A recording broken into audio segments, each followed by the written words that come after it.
destroy that. He destroyed mountain, and he was so powerful. He had the strength of 10,000 elephants. So this Durivida gorilla, what he did was he went to the ocean. He churned the ocean and he created tsunami. So all those villages and towns are on the banks of river, they were all flooded. So he used to do all that, and then he will go to the hermitage of all the saintly sages. He would break down their huts. He will destroy their gardens. He will urinate on their yagya mandap. He do all that. He'll go and rape girls. All these young, respectable girls. He would rape them. He'll do all this kind of nonsense. So, like this one day, he was, yeah. And another thing he likes to do is he likes to kidnap human beings, man and woman, throw them into a cave, and then you cover the cave with a big stone, and he will just leave them there to die. So he used to do this kind of thing.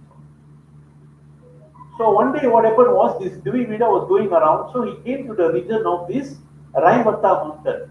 Raivata mountain was where this Balaram was enjoying with the gopis. Okay, continue.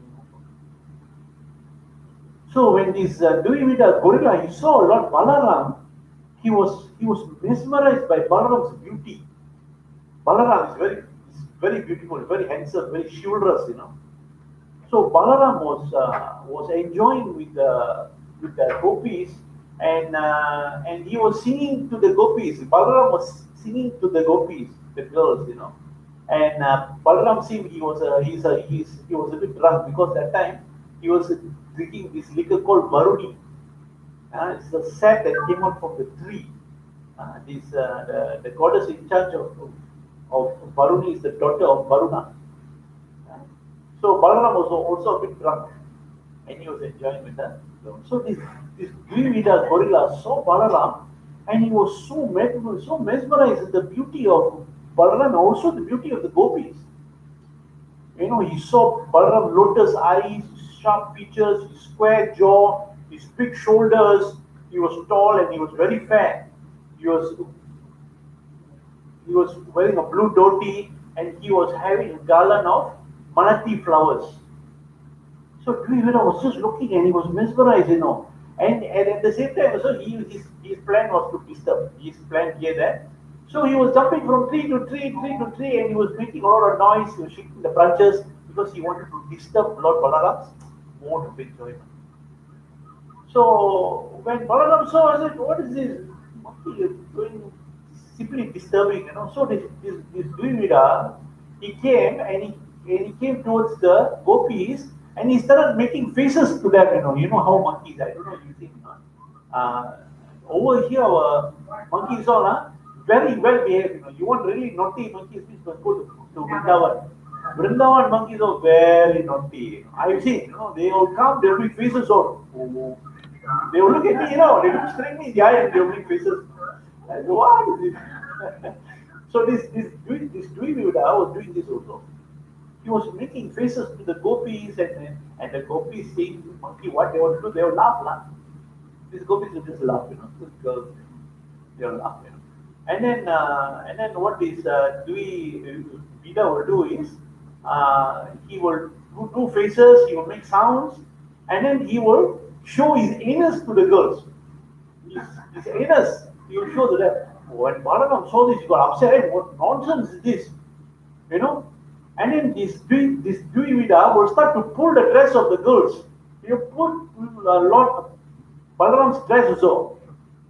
He will pull, and then what he will do is he will steal the pot of Baruni from Balaram. He will break the pot. He just wants to disturb me. His point is to disturb. So Balaram got very upset. He said, "What nonsense is this?" So Balaram took one stone and threw at him.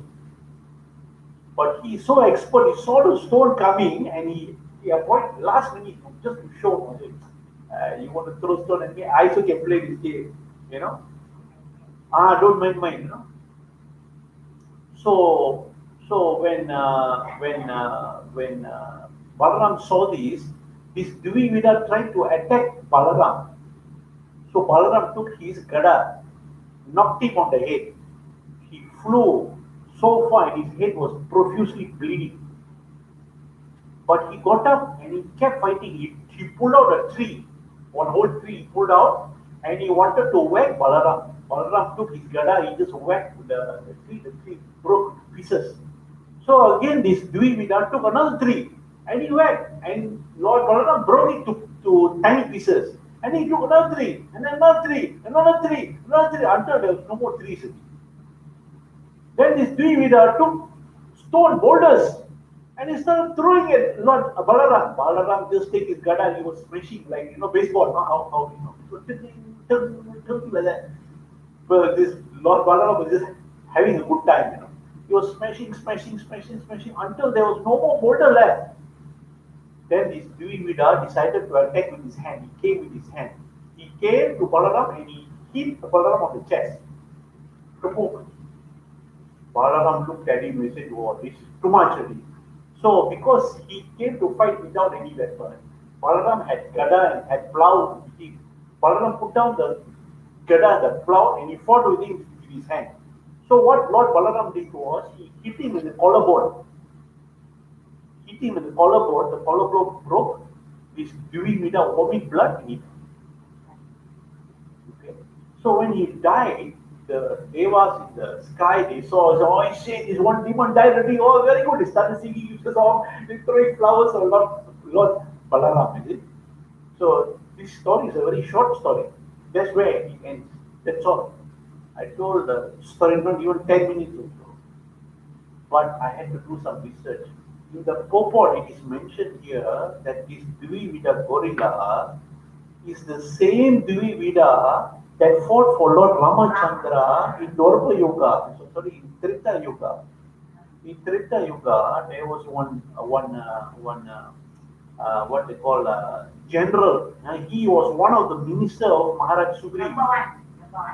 No, Jambavan was another soldier, another warrior who fought for Lord Rama against Ravana. Okay. So this Dvivida and his brother Mainda, very powerful warriors. They fought for Lord Rama. They killed many soldiers of Ravana.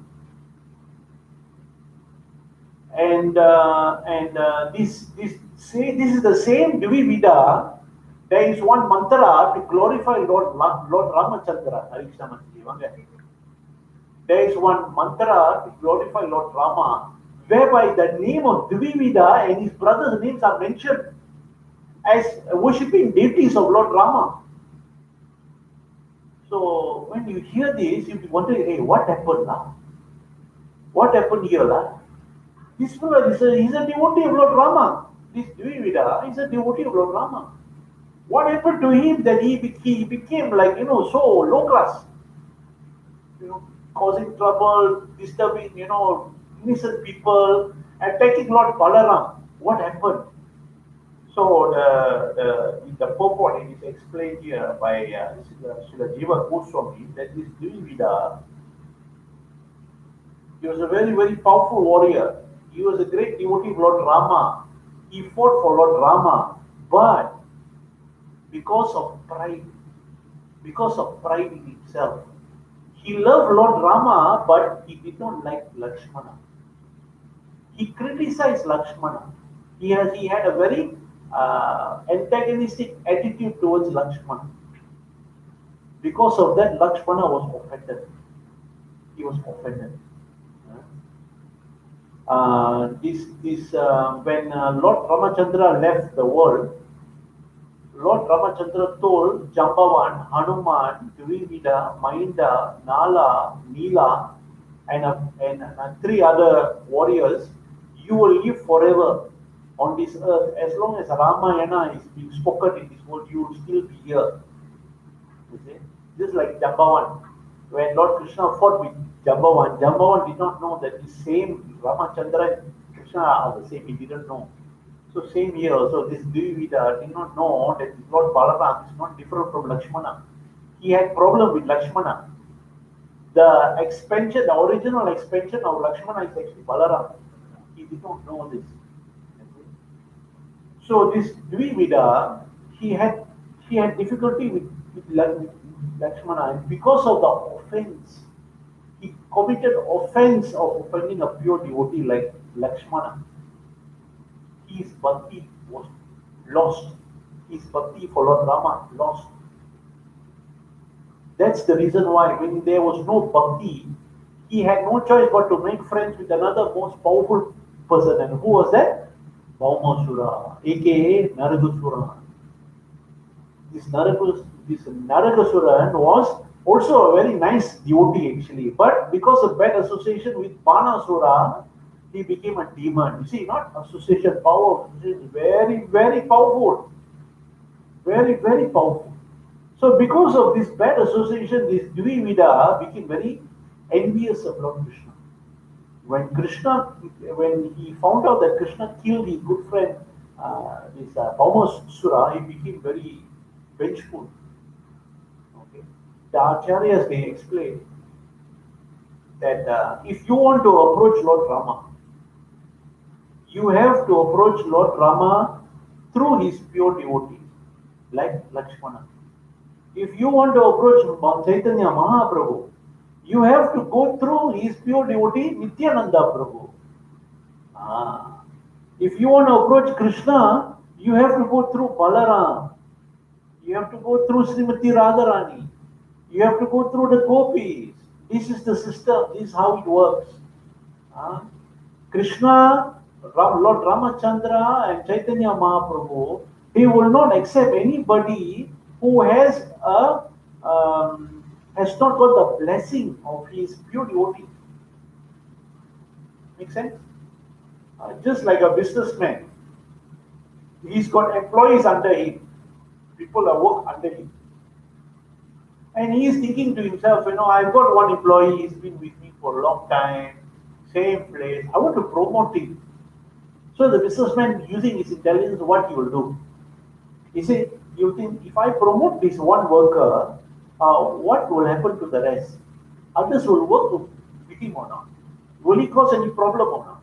That's what an intelligent person will do, isn't it? Huh? What he will do, he will ask the other workers, hey, what do you think of this guy? Say, okay, if he become your boss, how can the businessman, if when he see everybody like him, everybody liking to be promoted, wanting to be their boss, then you promote lah. So similarly, I'm giving a very simple example for you to understand why the Lord has this requirement. Why the Lord has this requirement? Why? Because if you want to get liberation, you want to get the mercy of Lord Rama or Krishna or Balaram or Mahaprabhu. Mahaprabhu will see, you can behave, you behave nice with me because I'm the boss. But can you behave with those who are equal or lower to you or not? Are you exhibiting qualities that deserve mercy or not? Very, very important. So this Dvivida, he was very antagonistic to Lord Lakshmana. Okay, so because of that, he was his bhakti all got destroyed. In Chaitanya Charitamrita, Mahaprabhu says that if one commits an offense at the lotus feet of a pure devotee, it is equivalent to an elephant entering a garden and destroying everything in the garden. Mad elephant offense. That is called a mad elephant offense. So this attitude of discriminating is very, very dangerous. Discriminating one person towards another person is very, very dangerous. For us especially, very dangerous. Why? Because as we are neophyte devotees, Kanishta Adhikaris, we are babies in Krishna consciousness. Just like, if you send children to school, they go to kindergarten first. So we are in kindergarten, we are kindergarten level. We are not Madhyam Adhikari, we are not Uttama Adhikari. These are all very highly elevated devotees. We are not that level. We are not that at a position where we can discriminate. We can tell, oh, this fellow is a pure Brahmana, the other is a pure devotee. We can't tell. We just cannot tell. Okay. So therefore, Chaitanya Mahaprabhu recommends Sri Sastram, Trinad Api Sunichana, Tarun Api Saishana, Amanina Manadena Kirtaniya Sadahari. Chaitanya Mahaprabhu says one must develop in one's life, must develop, not try to, but must develop. Huh? You must be more humble than a blade of grass, more tolerant than a tree, devoid of all sense of false prestige, ready to give respects to others. When you are in such a state of mind, you can chant the holy name of the Lord constantly. To be able to chant the holy name of the Lord constantly, you need to have these qualities. You must be more humble than a blade of grass. You know, when you step on the grass, what the grass will do? Grass will just, and then you let go of the. So you must be like that. You must be more tolerant than a tree. You know, a tree, whether sunshine or whether strong wind or whether big typhoon, just and tolerate, very tolerant. You must be devoid of all sense of false prestige. False prestige is thinking that see, because of me this happened, or because of me that happened. This is what Vida was thinking of himself. He had some energy, some powers of Sakti. He was thinking, Nandan, see, not I did this, Nandan. This is false prestige. And the most important part, this is the most important part for us. We must be ever ready to give respect to others. Very, very important. So just before coming here, I was listening to one class by Nitai Semini Mataji. Now doctor. She got doctor there. Dr. Nitai Semini Mataji. So this Nitai Semini Mataji was telling of what story she read when she was a little girl. Anyway, when she was a little girl, she read a story about this one Baron Rothschild. Have you heard that story? It's a very nice one. Nice point here. So this Baron Rothschild is a very, very rich banker. Very rich banker. He lives in France. He's in France. He's a French. This Rothschild family, they got family members in all the major cities around the world. So this one particular guy, his name is Baron Rothschild. So he lives he's so rich, he lives in a palace. His palace is bigger than the King of France. His palace is so big. And this Baron Rothschild, his hobby is he likes painting of himself. He gets painter to come and paint him. Many types of pictures of him in oil painting of himself. He likes this. He likes. So he has one picture of him dressed as like a king. Another one he'll have like like a farmer. Another painting so like this. So one day he wanted a picture of him painted as a beggar. Oh, I can He wanted a picture of him as a beggar. So he called his artist. So he asked the artist, I want you to paint me as a beggar. I said, yes, sir, no problem, sir. I can help you even dress as a beggar, so no problem. But but to paint you, I need to see you in the street. I cannot be sitting in the palace, beggar. How is it going to work? It's not going to work. You got to go to the street. Okay, no problem. Let's go. So this baron is such a huge, he's a banker, and this banker, most bankers all they lend to people, they lend to businessmen. This fellow not only lend to people, not only lend to businessmen, he's so rich, he lends to government. You can imagine how rich he is. So such a rich man, he was sitting down at the street of France, and this what do you call it, this artist was sketching him. So he was sitting at the side of the road as a beggar. And one man came by and he saw him. He thought he was a beggar. So he gave him one franc. One note. Give him donation. No, he thought he was a beggar. So he gave him. So when Baron Rothschild, he saw this man gave him one franc. He looked at that man. He told his assistant, go and find out who this man is. Who this man is. So his assistant went down, found out that this man was another banker. His rival. He's a big banker. This one's a small type fella. So he went to find out. Okay, fine. After 1 month, after 30 days, This Baron Rothschild is so rich, he can convert 1 franc into 10,000 francs in 1 month. That is how good of a businessman he is. So he told his assistant, "We go and see this man who gave me that 1 franc. We go and give him the 10,000 francs." Because he's a banker, you give him money means he consider it an investment. Bankers means investment. You put money in the bank, saving account. The bank will consider you, this is your investment in my bank. I have to pay you interest. So this one, he got 1 franc from this man who thought he was a beggar. So he asked his assistant, go and see this man, give him 10,000 francs. His investment has given him 10,000 francs. So his assistant went to him and he went to see this man and said, excuse me, sir, do you remember, 1 month ago you gave 1 franc to one beggar at the side of the road? And the man said, I don't remember. I give, whenever I see a beggar, I give something. I give them something. I'm quite well to do, so I give them something. So anyway, sir, you give my boss, Baron Rothschild, 1 franc. He was posing as a beggar at the side of the road because of a portrait. He wanted a portrait. Okay. So this man was shocked. Huh? I give 1 franc, he's giving me 10,000 francs in return. So, thank you very much.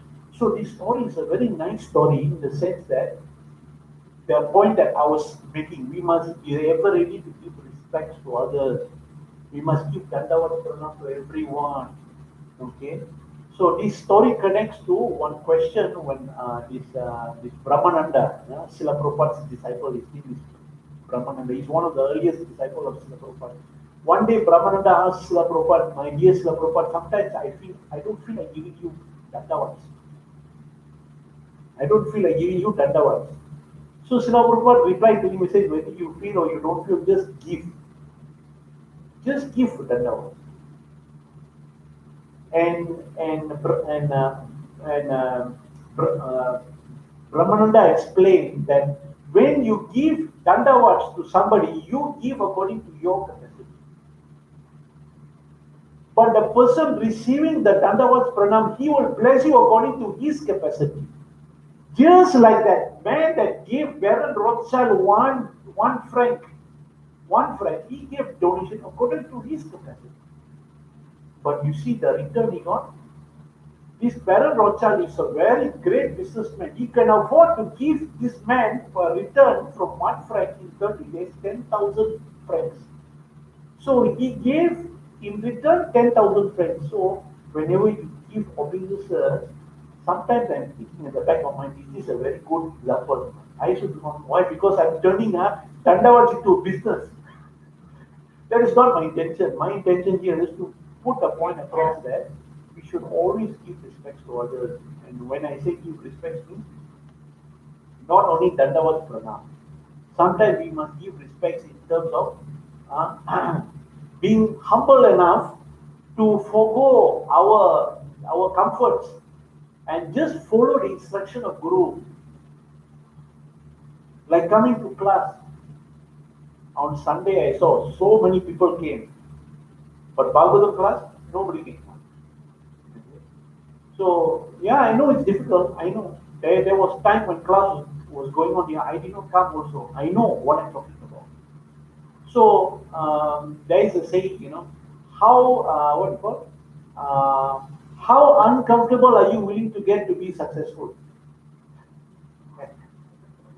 Willing to get to be successful. So right now we are all struggling in Malaysia. We are all in our comfort zone because life in Malaysia is very nice. You go to India means you cannot enjoy like this. In Malaysia, everything is nice. COVID-19, world is suffering. Normally, just life going on, relax. We are very lucky here because we are in a comfort zone. But you have to ask yourself, what is your goal in life? I sometimes ask myself this, what is my goal in life? The answer always comes to say, I want to become Krishna conscious. I want to perfect my human form. Most other people would think, I want to become a rich man. I want to become, millionaire. I want to become somebody famous. I want to become this. I want to become that. For me, this one all don't At one time, I used to think like that, like, I want to become rich, I must buy a house on a hill, or I must have a Porsche 911 Carrera. That one I'll just utter one day, 2 day, 3 day, by the fourth day I'll forget it. Because it's not what I want. It's not what I want. Doesn't appeal to me. I know a lot of people out there, that's all they think about. காசு இங்க காசு காசு இங்க day and night, where is காசு? For me, I just cannot think of காசு. So sometimes I think to myself, "No, what is it that I want? What is it that is worth my time and effort? Make profession of your human life." So once you ask that question, you ask yourself, what am I willing to do to get that goal? Am I willing to forego all the pleasures in life? And it's not a small thing. Huh? We are so used to our comfort, our TV, our aircon, our nice car, nice freedom we have. We can go anywhere, eat what we want. Now we can go eat, MCO. We can go to shop, we can eat, sit down there and eat. So all these things are there. So we have to ask ourselves, what are we willing to do? So coming back to this Dvivida, he was um, he was guilty of this sin of having a false pride. False pride. He was thinking he is the one that is doing everything. So because of that, he committed an offense at the lotus feet of a pure devotee. So we have to ask ourselves, how do I avoid committing offense at the lotus feet of a pure devotee? So just yesterday I was watching one interview of one Srila Prabhupada disciple by the name of Garuda Das, one of the earlier disciples of Srila Prabhupada, and he was asking the same question. How do we ensure that we do not commit offense at the lotus feet of a pure devotee? First of all, do we have the ability to identify a pure devotee? No. So what do we do? So he says number one is as far as possible, try to be as humble as possible. Be as humble as possible to everyone, not only to select people. Try to be as humble as possible. This Trinad Abhisunikena prayer is not for devotees only. This is for everyone. Chaitanya Mahaprabhu was once asked, what is the definition of a devotee?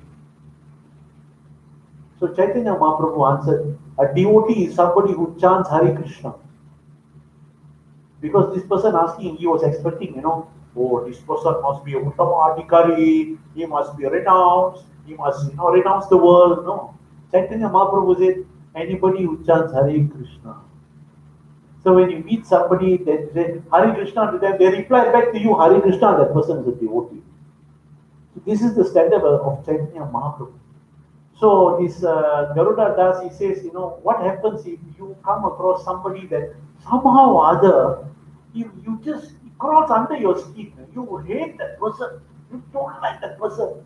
Yeah, sometimes happens like that. The person didn't do anything to you now. It's just that you just cannot get along with that person now. So for this kind of association, you will have the danger of committing an offense. So what to do? What to do? So the answer came, it's in Chaitanya also, it says, you must go to that person and you must fall at that person's feet and you must ask that person forgiveness. You must render service unto that person. Are you willing to do that? And this is uncomfortable, is it not? Huh? It's uncomfortable. You do not know why you don't like this person. And Chaitanya Mahaprabhu says, go and fall at this person's feet and please ask forgiveness and render service unto it. Whatever anartha there is in your heart, if you keep doing that, that anartha will disappear. And so happen if that person doesn't like you, if you keep doing that, you think that person won't like you. That person will say, "Oh, this person is such a wonderful person. My God, how can I have any ill feeling towards this person? I must help this person. I like this person." Are you willing to do that? Then another thing he said also is that this is very applicable to married couples. He is married, so that's why he is mentioning it. So sometimes your spouse or your partner will do something, irritate, especially after the wife. Irritate like anything. So at that moment of irritation, the tendency is to like something will come out of the mouth. It's natural human tendency. So he says one very, very great skill you should learn is to keep your mouth shut. You must know when to keep your mouth shut. In fact, there is this keeping mouth shut is such a great science that it was recommended to one. There is one story in the Puranas. One sage recommended to one lady. She told like the husband, terrible person, no. But the sage told us, you don't open your mouth. Whenever you get angry, upset, don't open your mouth. But you say, I cannot control myself. They said, no problem. You take marbles, you put inside your mouth. How to talk with marbles in your mouth? It's a story in one of the Puranas. It's such a great thing. So this Garuda Das was also saying it. Don't commit offense. When you feel the urge to say something, not positive, put something in your mouth. Put some sorrow, something, whatever. Marble. Put something. I said put marble. Put marble in your mouth. How to score with bubbles in your mouth. So when the emotions come down, you should open your mouth to say something, but you should say it in a very structured way. Why? Because again, the risk is there. We don't want that, lah. We don't want that. So this technique is called a love letter technique. This love letter technique is it's also known as a sandwich technique. Sandwich. Okay. So sandwich here means what? No. You open your mouth to talk. You say something good about the person. You must say something good first. I like you. The day I saw you, I couldn't believe. I was so lucky. Like that. No? Something nice. Say something nice first, and then you say what you want to say. Say the nice thing first. Then you say what you want to say. The bad point, but say it nicely. Don't die. That one after that is defeating the purpose. You say it nicely, and then after you say that, you must say something nice again. Something to reaffirm your that's why it's called sandwich. And this is actually how you write love letter also. Love letter is like that also.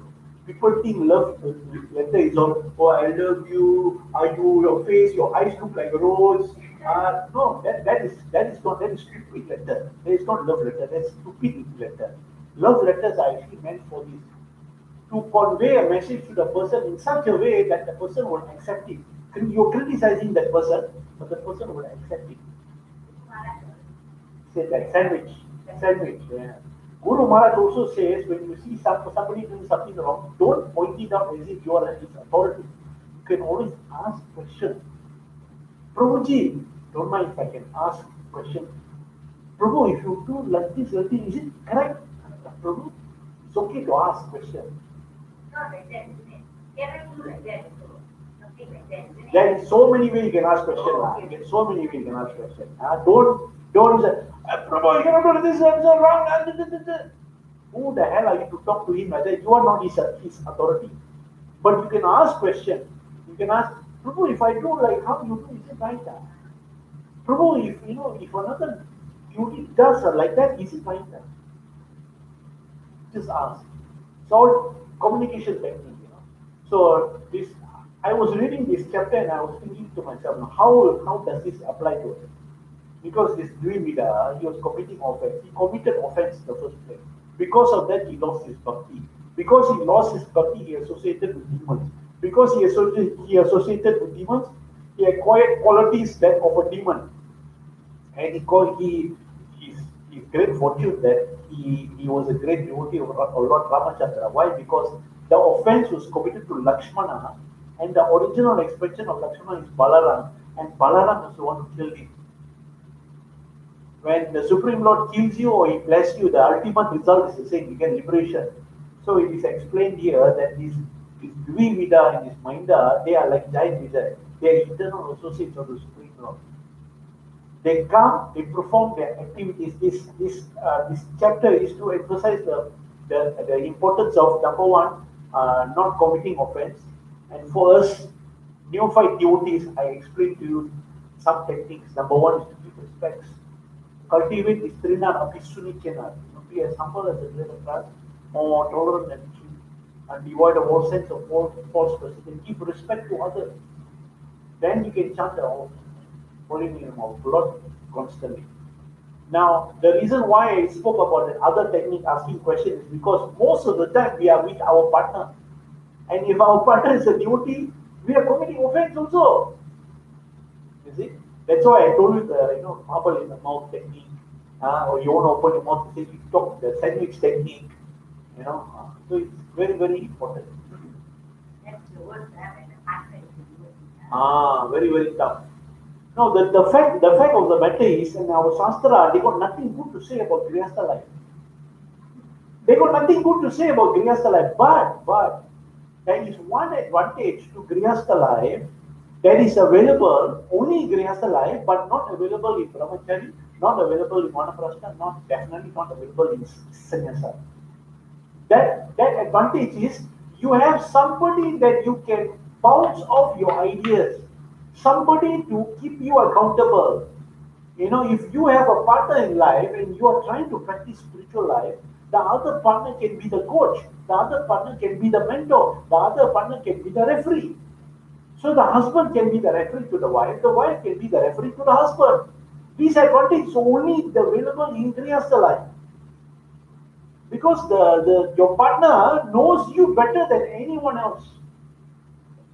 The partner knows each other better than anyone else out there, except for maybe father and mother. But when you progress in spiritual life, this is very, very useful, very, very important. You need somebody to keep you honest. Not means you commit offense. You will be committing offense and you think, oh, I'm a great devotee. You need somebody, what are you doing? Is this right? You do this like this, is this right? And that Prabhu did nothing wrong to you, you go and scolding for what? So this is very important. You want to make progress. That's why I asked, how uncomfortable are you willing to get to attain success? How uncomfortable are you willing to get to attain success? Success is not easy, whether it's spiritual or physical life. Success is not easy. If you're not willing to work at it. But now you want to be very comfortable to be success. That's the problem. That is illusion. That one is a matter of time. They will realize in a word, like wasting my time. It doesn't work. This one doesn't work. It doesn't work. Yeah? So this chapter, no doubt, is very short, but it's very. There are a lot of things to say actually. So I'm hoping maybe the audience in the YouTube, if you have any questions, please ask. You can put comments in the comment section. There you can ask questions, and I will get back to you as soon as possible. Hare Krishna. I will end here. Thank you very much. Any comments or any questions? Mataji, how are you? Okay. Work, Just came from work, Very